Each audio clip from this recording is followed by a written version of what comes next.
Bismillahirrahmanirrahim. Assalamualaikum warahmatullahi wabarakatuh. Uji normalitas data merupakan salah satu uji prasyarat dalam penggunaan uji statistika parametrik. Uji normalitas yang umum digunakan ada dua, yaitu uji Shapiro-Wilk dan uji Kolmogorov-Smirnov. Biasanya kalau jumlah sampel kurang dari 50, maka digunakan uji Shapiro-Wilk. Sebaliknya, kalau jumlah sampelnya lebih dari 50, maka yang digunakan adalah uji Kolmogorov-Smirnov. Walau ada beberapa literatur yang menyebutkan bahwa uji Shapiro-Wilk juga representatif untuk uji normalitas dengan sampel yang besar sampai 1000 sampel.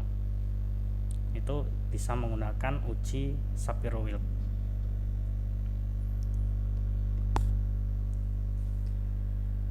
Nah,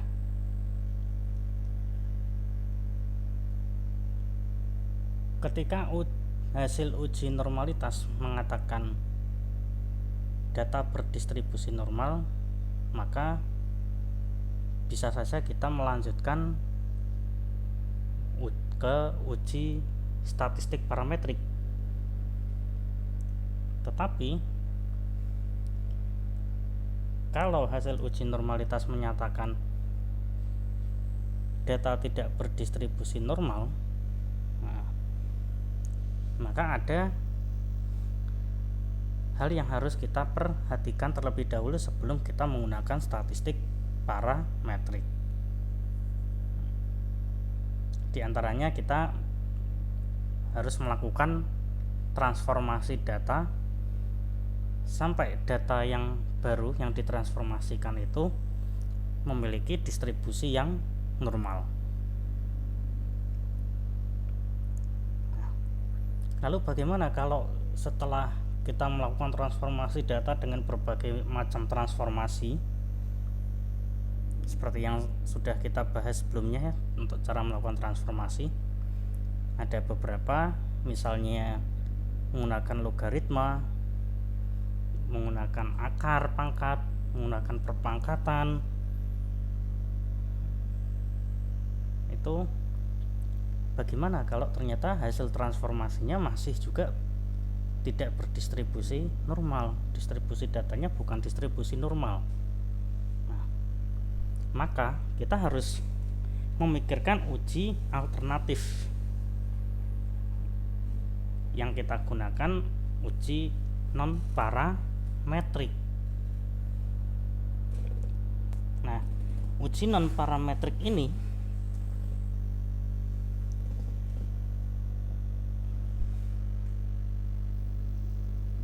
selain datanya tidak berdistribusi normal, maka kita perlu menurunkan skala datanya juga.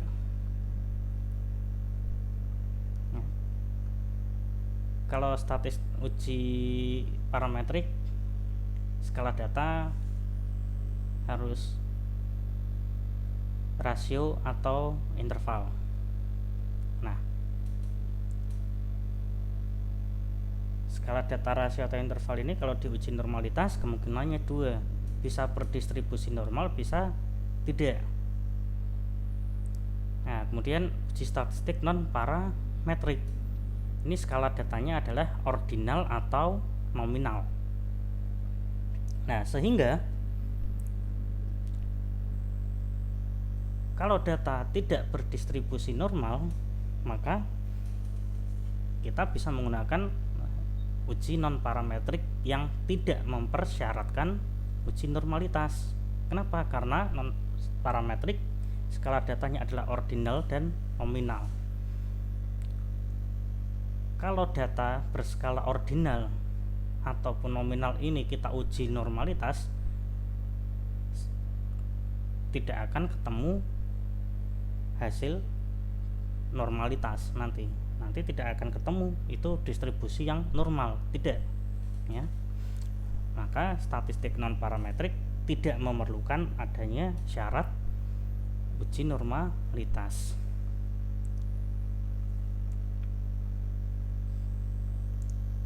Jadi ketika kita mau melakukan analisis data, sebaiknya direncanakan terlebih dahulu ya. Ini kita mau menggunakan parametrik atau langsung saja non parametrik. Kalau kita, ini yang sangat disarankan ya, lakukanlah parametrik terlebih dahulu. Coba untuk melakukan uji untuk parametrik. Kalau terpenuhi kita bisa menggunakan parametrik. Tapi kalau hasil uji prasyaratnya seperti normalitas tidak terpenuhi, maka gunakan non parametrik. Atau memang kemudian data yang kita hadapi ya memang data yang nominal, jadi secara otomatis pun langsung saja digunakan uji non parametrik. Nah, kalau dari awal kita sudah memutuskan untuk menggunakan non parametrik, maka tidak perlu kita melakukan uji normalitas. Ini ada beberapa kesalahan ya, ada mahasiswa yang mengerjakan skripsi ini memang kadang salah gitu ya. Sejak awal ya, ini di proposalnya, sejak awal dia di proposal itu di definisi operasional dia menuliskan skala data untuk variabelnya adalah nominal. Kemudian untuk analisis datanya uji bivariat menggunakan misalnya uji chi-square. Nah, tapi kemudian ada pernyataan selanjutnya, sebelum dilakukan analisis bivariat akan dilakukan uji normalitas terlebih dahulu. Nah, ini keliru ya. Jadi kalau memang dari awal kita nembak langsung mau non parametrik misalnya chi-square, maka ya nggak perlu kita melakukan uji normalitas. Apalagi kalau kita sudah mendefinisikan sejak awal bahwa skala data dari variabelnya adalah nominal, itu tidak perlu kita lakukan uji normalitas.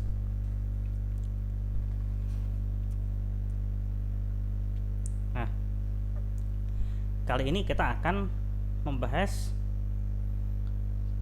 bagaimana cara kita melakukan transformasi data atau mengubah data yang berskala rasio atau interval menjadi skala nominal.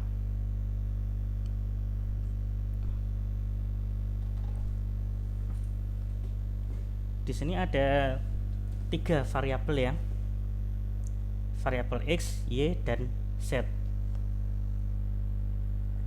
Ini variabelnya merupakan angka acak ya.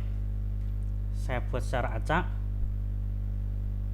Saya juga belum tahu ini nanti hasilnya seperti apa. Terus juga tidak ada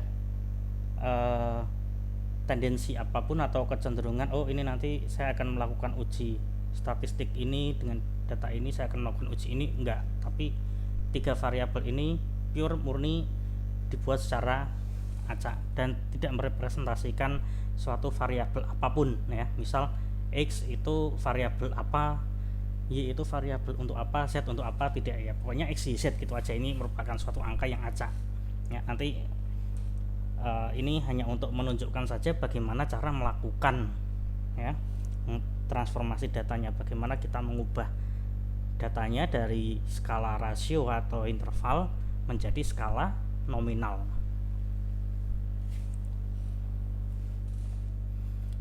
Baik,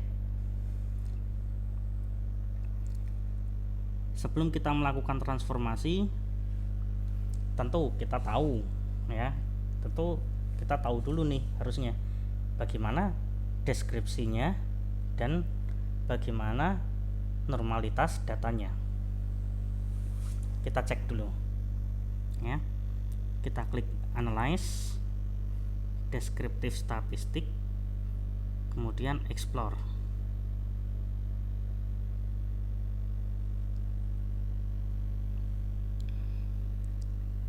Nah, kita akan memasukkan semua variabel ya ke dalam dependent list.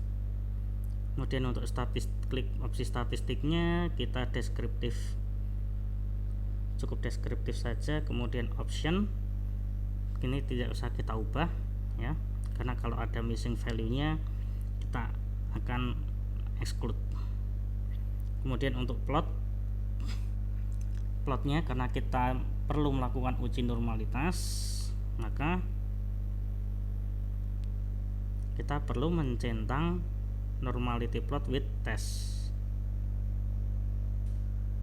Nah, untuk opsi lain silahkan disesuaikan sendiri ya. Misal kayak box plot ini apakah diperlukan apa enggak. Terus untuk deskriptifnya, histogramnya apakah perlu atau tidak. Kemudian penyebarannya ya, homogenitasnya itu gimana. Nah, ini karena saya merasa cukup dengan uji normalitas dan box plot ya, mungkin untuk nanti siapa tahu diperlukan ya, mungkin ada outlier dan sebagainya. Kita misalnya di sini tidak membutuhkan histogram, tidak butuh histogram ya. Tapi kalau misalnya nanti Anda butuh, silakan saja dicentang. Ini tidak perlu saya centang karena saya memang tidak butuh histogram. Yang penting dicentang adalah normality plot with test ya. Kalau sudah, kita klik continue. Oke, kemudian kita klik OK. Hasilnya adalah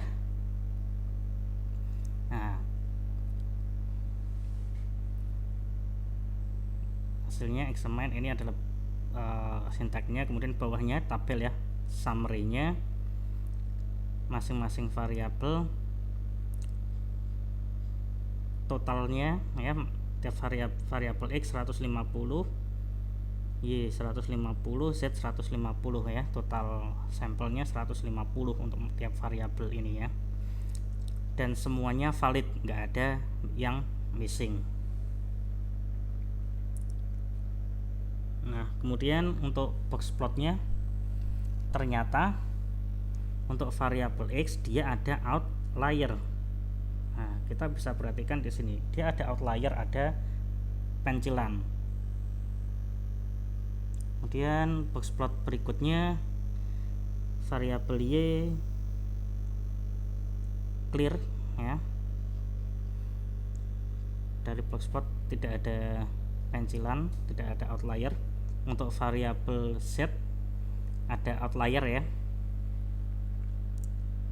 Nah, kemudian berikutnya adalah NQQ plot.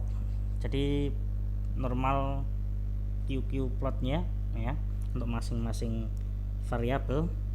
Yang pertama adalah untuk variabel X seperti ini ya. Ini data-datanya, garis diagonal ini adalah parameternya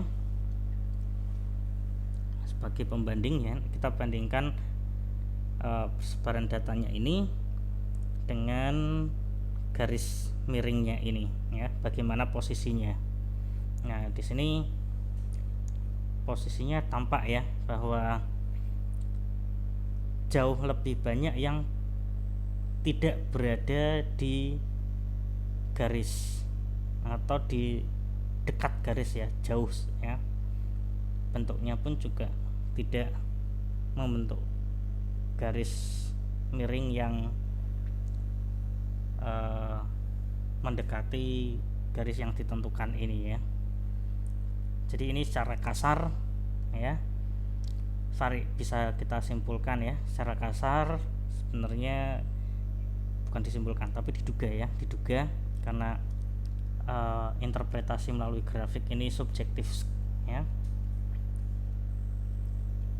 Ini tampak bahwa ini distribusi datanya tidak normal untuk variabel X.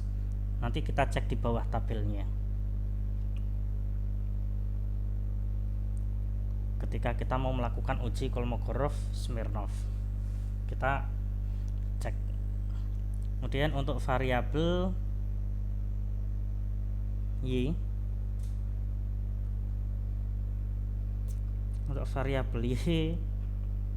tampak ya, ini mengikuti garis ya. Sekilas ini hanya ada beberapa yang di luar garis ya. Jadi ini bisa saja untuk variabel Y distribusi datanya normal ya. Kemudian untuk variabel Z,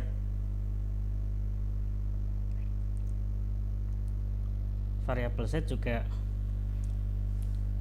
mayoritas datanya berada pada garis diagonal ya, hanya sedikit yang di luar ya. Jadi kita bisa duga variabel X tidak berdistribusi normal, Y dan Z berdistribusi normal. Itu dari plotnya. Kemudian ini statistik deskriptifnya ya. Ini mungkin akan berguna ya, karena kita mau menominalkan data ya, membuat skala data mengubah skala data dari rasio menjadi nominal, dan di sini nominalnya misalnya adalah 2 kategori, maka yang biasanya digunakan cut off point-nya adalah nilai mean atau median ya. Tapi ini nanti kita gunakan saja nilai mediannya ya. Maka ketika kita mau melakukan uji apa, sebelumnya kita harus tahu deskriptifnya dulu, statistik deskriptifnya. Oke, ini adalah statistik deskriptifnya. Untuk X min-nya 82,96 dan seterusnya.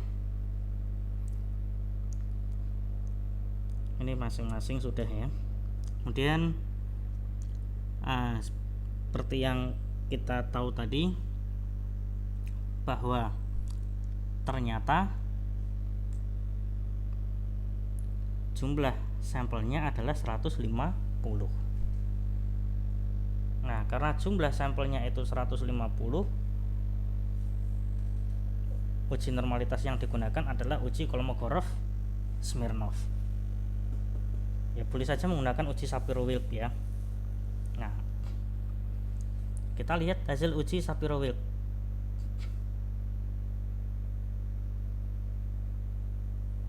Nah, uji Shapiro-Wilknya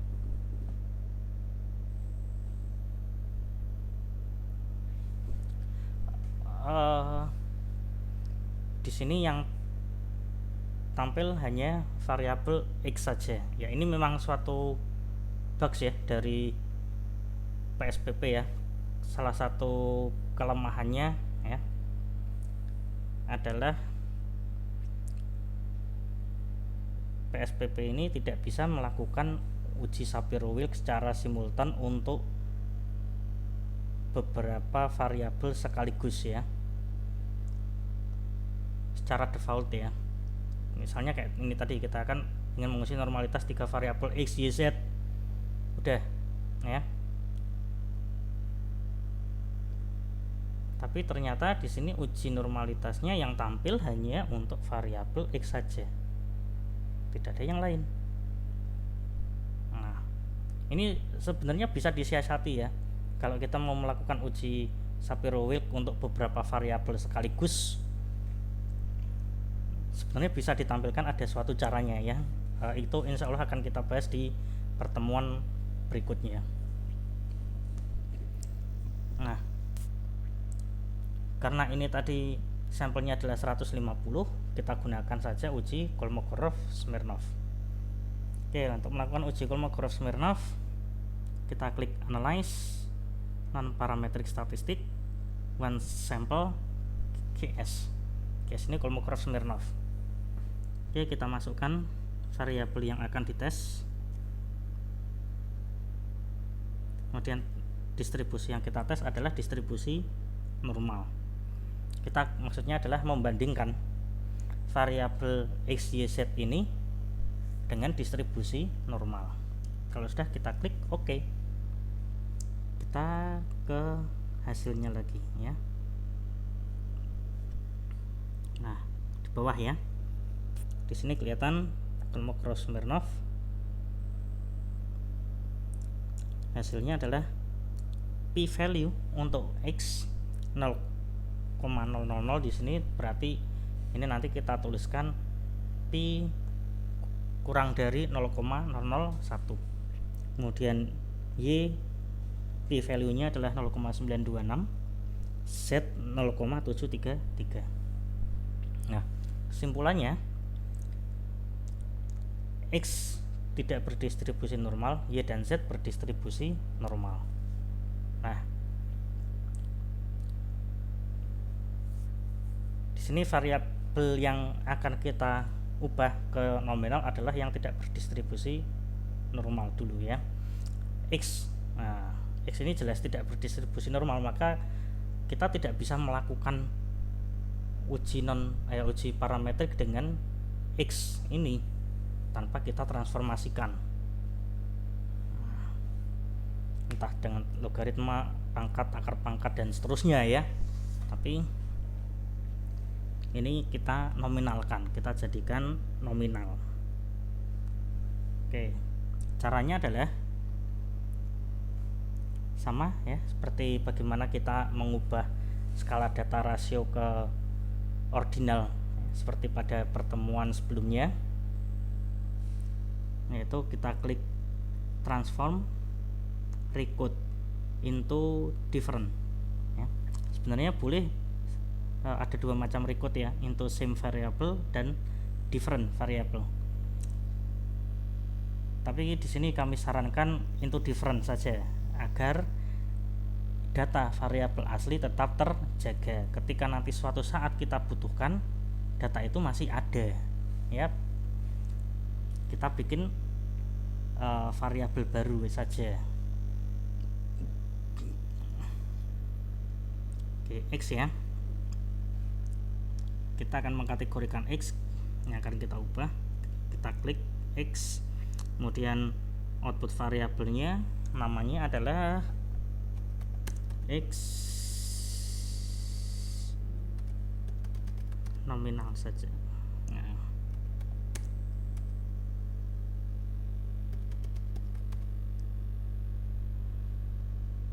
kemudian klik change, kemudian kita akan memasukkan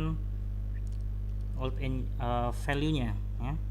Cut off point sebentar, ini untuk melakukan old and new value nya ya, kita mendefinisikan value nya, kita perlu tahu cut off. Nah,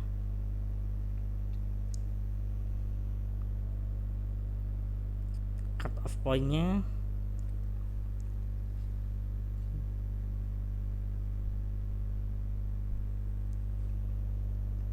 misalnya ya, cut off point nya kita ambil dari nilai median ya. Ini misalnya ya, cut off point ini bisa median, bisa min atau rata-rata ya. Ini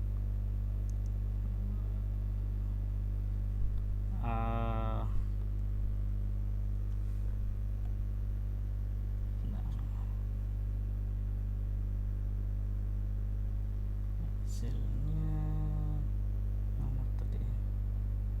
Oh, nggak bisa ya. Oke.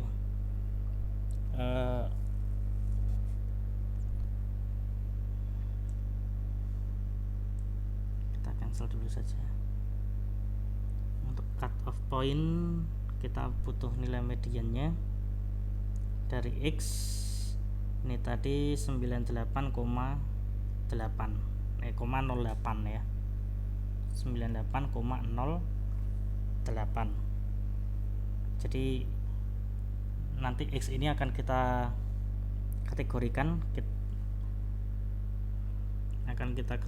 ya dengan cut off point 98,08. nanti cut off point bisa ditentukan sembarang ya, bisa dari min atau dari median, atau memang dari awal tentang variabel itu sudah ada cut off point-nya berdasarkan referensi yang ada ya, berdasarkan literatur ya. Misal untuk tekanan darah itu kan ada batasnya ya, ada batas kapan dikatakan normal, kapan dikatakan tinggi, atau suhu ya, suhu ada batasnya ya, kapan suhu dikatakan normal, kapan suhu dikatakan tidak normal. Oke. Karena kita menjadi dua ya, di bawah dan di atas. Sekarang kita di bawah dulu. Kalau kita mau ngisi di bawah tadi, di bawah 98,08, maka kita klik range lowest true value. Sini 98,08. Ini kemudian kita klik new value-nya, value 1, kemudian kita add. Kemudian yang di atas itu misalnya 98,081 kita kategorikan sebagai kategori yang kedua ya. Jadi di bawah berapapun nilainya sampai 98,081 ya, kategori 1. Kategori yang kedua nilainya 98,081 sampai nilai maksimal, itu kita kategorikan sebagai kategori yang kedua. Nah, nominal kan merupakan data kategorik ya, jadi memang ini kategorinya 1, 2. Nanti pendefinisian variabel kategori 1, kategori 2 itu apa, itu nanti ya selanjutnya kalau variabelnya sudah jadi. Kita klik continue, kemudian sudah, kita klik OK. Nah, di sini akan muncul variabel barunya adalah X nominal yang merupakan hasil kategorinya. Nah, kemudian karena ini angka ya, keluar angka, padahal ini sebenarnya adalah kode ya untuk kategori. Desimalnya kita tidak perlu ya, kita edit. Nah, pertama yang kita edit adalah desimalnya ya. Desimalnya kita nggak butuh desimal kalau untuk kategori, kita nolkan saja. Nah, kemudian adalah value label. Di sini kita mendefinisikan variabelnya itu tadi ya, kategorinya. Kategori 1 itu apa, kategori 2 apa gitu kan. Nah, tadi kan ada dua kategori, ada dua value, 1 dan 2. Nah, sekarang kita definisikan di sini 1 itu apa. Nah, 1 misal rendah. Rendahnya kita angka 1-nya kita masukkan ke value, kemudian labelnya apa ya, kategorinya angka 1 itu menunjukkan apa, menunjukkan kategori rendah ya, kita tulis di value labelnya rendah, kemudian kita klik add. Nah, kemudian kategori yang kedua, value yang kedua, nah kita definisikan sebagai tinggi. Kalau sudah, kita klik add, kita klik OK. Kita ke data view lagi. Nah, desimalnya sudah hilang, tapi keluar angka hanya 1 dan 2. Untuk memastikan apakah memang ini, misalnya yang pertama 93,73 ini kategori rendah apa tinggi, 90,24 kategori rendah apa tinggi. Nah, kita klik view, centang value label. Nah, akan langsung terlihat rendah, tinggi, rendah, tinggi, rendah, dan begitu seterusnya. Nah, jadi demikian cara untuk melakukan pengubahan skala dari interval atau rasio, ya, variabel hal ini adalah variabel x, ke skala nominal, dalam hal ini adalah x nominal, menjadi dua kategori, ya. Kategorinya rendah dan tinggi. Di sini jumlah kategorinya bisa disesuaikan sendiri dengan cara menambahkan tadi, ya, pada nilai old and new value-nya. Bisa jadi 3, 4, tapi sekali lagi kategori ini karena nominal, ya, maka tidak ada perbedaan tertentu, ya.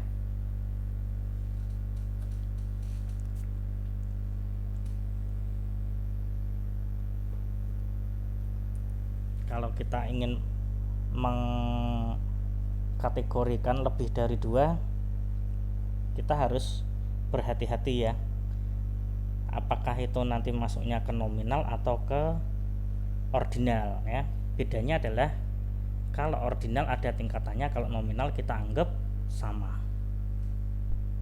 Nah, tapi kalau hanya dikotomik saja, hanya 2 kategori saja, seringkali ordinal dan nominal ini disamakan kalau hanya 2 kategori.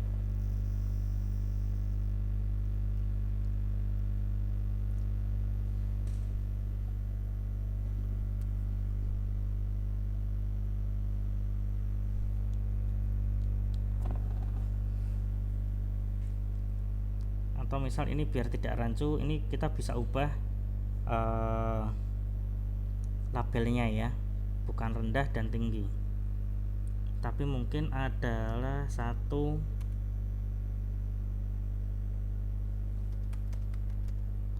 tidak valid, kemudian tingginya ini sebagai valid.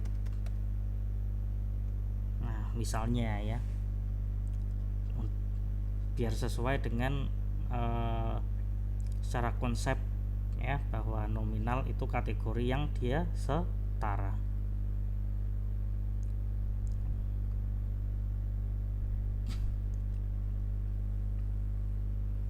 Kemudian kita klik OK, ya.